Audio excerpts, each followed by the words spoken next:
দিল্লি শাহী জামে মসজিদের বারান্দার মধ্যে একজন দরবেশ বুজুর্গ আল্লাহওয়ালা ফজরের নামাজের পরে বসে বসে চিল্লাইয়া চিল্লাইয়া বলে, তু মেরা খোদা নেহি মাই তেরা বান্দা নেহি।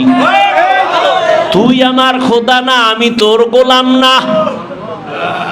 তু মেরা খোদা নেহি মাই তেরা বান্দা নেহি। চিল্লায় বলতেছে। সবাই বলে এই লোকটা তো মুশরিক কাফের হয়ে গেল, আল্লাহর ব্যাপারে এইরকম কথা বলা এটা তো শিরকি কুফরি।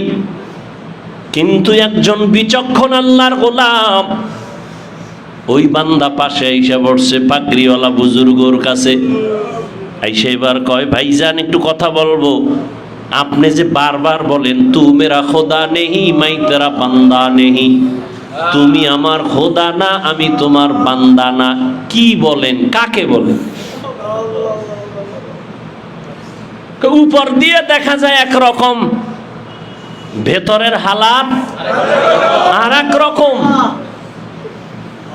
এই জন্য দুনিয়ার আদালত জাহেরি বিচার করে, আর মাওলা পাকের আদালত কলবের উপরে বিচার হয়, বাতেনি হালাত দেখে বিচার হয়।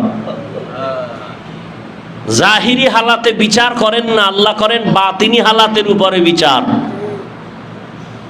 তো বলতেছে, ভাই ফজরের নামাজ পড়ে পেটে ক্ষুধা লাগছে, তো একটা দোকানে গেছি রুটি খাওয়ার জন্য।